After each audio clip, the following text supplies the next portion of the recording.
Dios te bendiga, amado hermano. Qué bueno que estás viendo este video en esta semana para prepararte para tu reunión de discipulado en Zoom. Quiero animarte a que estemos constantes semana a semana en estas reuniones porque es el tiempo que tomamos como iglesia y como hermanos en Cristo para llevar lo que hemos aprendido el domingo en la predicación a nuestra vida diaria. Aparte de eso, tenemos la oportunidad de orar los unos por los otros y obviamente tener comunión, que es tan importante para la vida cristiana. Y deseo iniciar el video de esta semana haciéndote una pregunta, una reflexión que hacíamos el domingo en la predicación. Si nos fuéramos a alguna red social y pusiéramos en el buscador la palabra bendecido, ¿qué tipo de publicaciones encontraríamos? Seguramente encontraríamos fotos con un carro nuevo, con una casa nueva, fotos después de casarnos, fotos después de tener un hijo. Y no quiero dar la idea de que estas cosas son malas, para nada. De hecho, Dios nos las da para que las disfrutemos, reconociendo que todo lo bueno que tenemos en nuestra vida viene de Él. Pero lo que quiero que veamos es que, por ejemplo, en el Nuevo Testamento, la palabra Makarios en griego, que es la palabra que se ocupa para bendecido, o la que traducimos como bendecido, bienaventurado o dichoso, aparece alrededor de 51 ocasiones. Déjame mostrarte un par de versículos para explicarme de qué estoy hablando. Por ejemplo, Mateo capítulo 5, versículo 4, cuando Cristo está hablando de las bienaventuranzas, dice: bienaventurados los que lloran, porque ellos serán consolados. Bienaventurados ahí significa bendecido. O por ejemplo, Lucas capítulo 11, versículo 28. Pero Jesucristo dijo, al contrario, dichosos, y la palabra que aparece ahí, dichosos, es bendecido, los que oyen la palabra de Dios y la guardan. Entonces, no quiero que nos llevemos la idea de que las bendiciones materiales son malas, porque de hecho son buenas, pero la idea que quiero que podamos tomar esta semana y que puedas llevar a tu grupo de discipulado y que discutan un poco acerca de este tema, es que en la Biblia la palabra bendecido nunca, o por lo menos en el Nuevo Testamento, nunca está relacionado con alguna bendición material, sino que siempre se relaciona con estar cerca de Jesús por medio de su palabra o por medio de la fe. U otras variaciones como obedecer al Señor, obedecer su palabra, o que Dios no nos inculpe de pecado y por eso podemos estar cerca de Él. Es decir, ser bendecido de acuerdo al Nuevo Testamento es estar satisfecho en Cristo Jesús sin importar las circunstancias que estemos viviendo. Quiero pedirte que te quedes con esta idea de bendecido porque ahora vamos a ver algunas formas en que la Biblia nos muestra que el sufrimiento es de hecho una bendición del Señor. Ser bendecido no es tener una vida sin problemas, sino ser bendecido es estar satisfecho en nuestro Señor Jesucristo. El primer punto con el que quiero iniciar es que el sufrimiento prueba nuestra fe. Y quiero iniciar leyendo el pasaje de 1 Pedro capítulo 4, versículos 12 al 17. Amados, no os sorprendáis del fuego de prueba que en medio de vosotros ha venido para probaros, como si alguna cosa extraña os estuviera aconteciendo. Antes bien, en la medida en que compartís los padecimientos de Cristo, regocijaos, para que también en la revelación de su gloria os regocijéis con gran alegría. Si son vituperados por el nombre de Cristo, dichosos son, porque el Espíritu de gloria de Dios reposa sobre ustedes. Ciertamente por ellos Él es blasfemado, pero por vosotros es glorificado. Que de ninguna manera sufra alguno de ustedes siendo homicida, ladrón, malhechor o por entrometido. Pero si alguno sufre como cristiano, que no se avergüence, sino que como tal glorifique a Dios. Porque es tiempo de que el juicio comience por la casa de Dios, y si comienza por nosotros primero, ¿cuál será el fin de los que no obedecen al Evangelio de Dios? Es interesante que el apóstol Pedro termina este pasaje diciendo que el juicio de Dios ha iniciado por la casa de Dios, es decir, por su iglesia. Ahora bien, ¿a qué tipo de juicio se refiere? El versículo 12 nos dice que las persecuciones o que los sufrimientos de los cristianos son una prueba de nuestra fe. Es decir, que este juicio que Dios trae sobre los cristianos a través del sufrimiento es para probar que nuestra fe es verdadera y genuina. Lo que Dios está haciendo a través de los sufrimientos es separar a aquellos que verdaderamente son sus hijos y aquellos que no lo son. Entonces, cuando vemos que esta prueba o que el sufrimiento, que el dolor, que la angustia y la tribulación llega a nuestra vida, podemos sentirnos dichosos, porque el Espíritu Santo y el poder de su palabra nos ayudarán, nos sustentarán, nos darán la victoria frente a todas las tentaciones que encontremos, porque en medio del sufrimiento hay dudas, a veces hay preocupaciones, a veces hay incertidumbre, pero cuando un cristiano pasa la prueba en victoria, esto es una confirmación de Dios o un juicio de Dios en el cual se confirma que genuinamente es un hijo de Dios, y esto trae gozo a los cristianos. A diferencia, como dice el apóstol en el mismo pasaje que leímos, ¿cuál será, si nosotros sufrimos como prueba de Dios para corroborar que somos hijos de Dios, dice el apóstol Pedro, cuál será el fin de aquellos que no han creído en el Evangelio? Si nosotros sufrimos en esta tierra como hizo de Dios, ¿cuál será el sufrimiento de aquellos que no han puesto su fe en Jesucristo? Entonces, la primera razón por la que podemos alegrarnos y podemos gozarnos y considerar el sufrimiento como una bendición para la vida del cristiano es porque a través de ella el Señor confirma en nuestros corazones, en nuestra mente y en nuestro espíritu que genuinamente y verdaderamente somos hijos de Dios y que estamos en el amor de Cristo para siempre y nunca nada ni nadie podrá apartarnos de Él. El segundo punto que quiero que podamos ver en este video es que el sufrimiento no solamente es un juicio que prueba o que comprueba que nuestra fe es genuina, sino que también es una forma en que Dios purifica nuestra fe. Quiero leer el libro de Santiago, capítulo 1, versículos 2 al 4.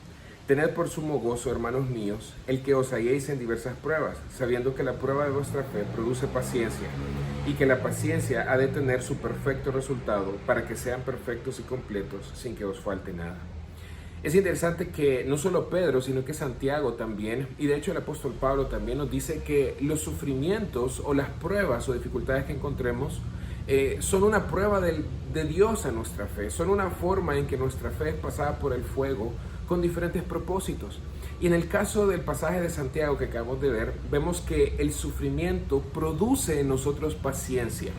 Esta palabra paciencia también podríamos traducirla como perseverancia, y la perseverancia es la cualidad del cristiano para responder a las dificultades, a las adversidades, a las persecuciones o a cualquier tipo de sufrimiento con fe, amor y esperanza en Jesucristo.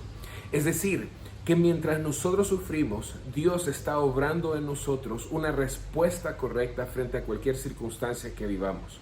Ahora bien, el versículo 4 nos dice que esta perseverancia tiene que trabajar en nosotros para producir un resultado. Y ese resultado no es la perseverancia en sí misma, sino que nosotros seamos completos y perfectos en el Señor sin que nos falte nada. Es decir, cristianos formados a la imagen de Jesucristo. Y es que este es el tema. El sufrimiento tiene una forma muy particular de sacar a la luz los ídolos y el pecado de nuestro corazón. ¿Qué es lo que más amamos? ¿Qué es lo que más anhelamos? ¿Qué es lo que más deseamos? ¿Qué es aquello que verdaderamente creemos? Cuando el sufrimiento llega a nuestras vidas, estas cosas saldrán a la luz y eso será utilizado por el Señor para mostrarnos nuestros pecados, para mostrarnos nuestros ídolos, arrepentirnos delante de Él, para glorificarle, y obviamente a través de esos procesos el Señor derribará esos ídolos de nuestros corazones para que fijemos nuestra mirada en Jesucristo y así empecemos a ser como Él. El camino hacia la glorificación final, el día en que finalmente seremos transformados plenamente a la imagen de Jesucristo, es un camino que ciertamente en muchas etapas y en muchas partes tendrá que ser un camino de fuego y dolor. Pero podemos alegrarnos en ello. ¿Por qué? Porque lo que Dios está haciendo es prepararnos para el día final. Cada día somos más y más como Jesucristo y en el día de la segunda venida de nuestro Señor, pues recibiremos la glorificación final. Entonces, como cristianos, podemos considerar el sufrimiento como una bendición porque Dios está obrando a través de ellos para formarnos a Cristo y para mostrarnos que si tenemos al Señor Jesús, no nos hace falta nada. El último punto de este video es entender que el sufrimiento nos ayuda o nos prepara para ser herramientas en las manos de nuestro Salvador. Quiero leer este pasaje de 2 Corintios capítulo 1, versículos 3 al 6.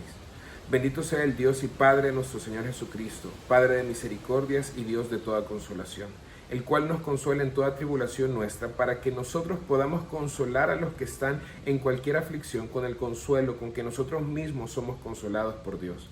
Porque así como los sufrimientos de Cristo son nuestros en abundancia, así también abunda nuestro consuelo por medio de Cristo. Pero si somos atribulados, es para vuestro consuelo y salvación. O si somos consolados, es para vuestro consuelo, que obra al soportar las mismas aflicciones que nosotros también sufrimos.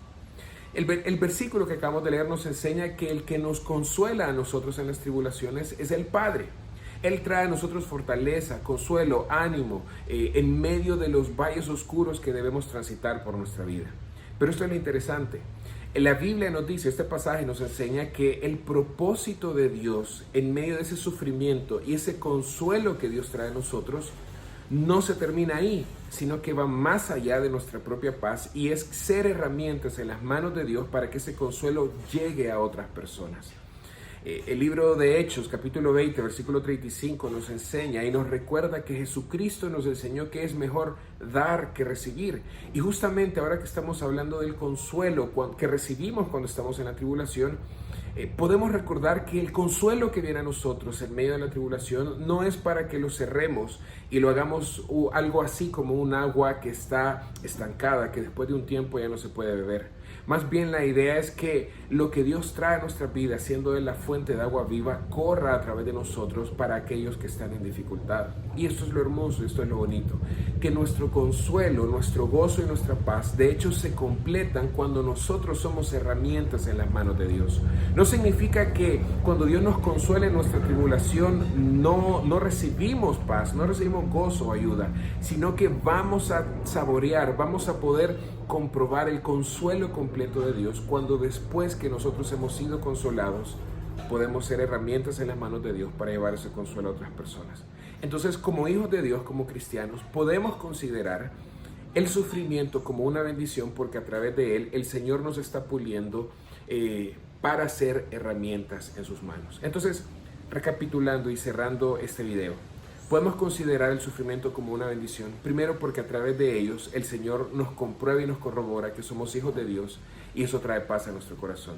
En segundo lugar, porque a través del sufrimiento el Señor está quitando ídolos de nuestro corazón para ser formados a la imagen de Jesucristo y comprobarnos que si lo tenemos a Él, tenemos todo lo que necesitamos. Y en tercer lugar, porque a través del sufrimiento el Señor nos está capacitando y nos está moldeando para ser herramientas en sus manos, para ser de bendición a otros hermanos que estén en dificultad. Te invito a que no vayas a faltar esta semana a tu grupo de discipulado en Zoom. Mira este video, toma notas, toma algunos apuntes importantes para que en la reunión puedan discutir y hablar acerca de este tema de cómo lo llevamos a nuestra vida práctica, puedan orar los unos por los otros y obviamente puedan tener la comunión cristiana que es tan agradable a nuestro Dios. Dios te bendiga, vivamos para la gloria de Dios.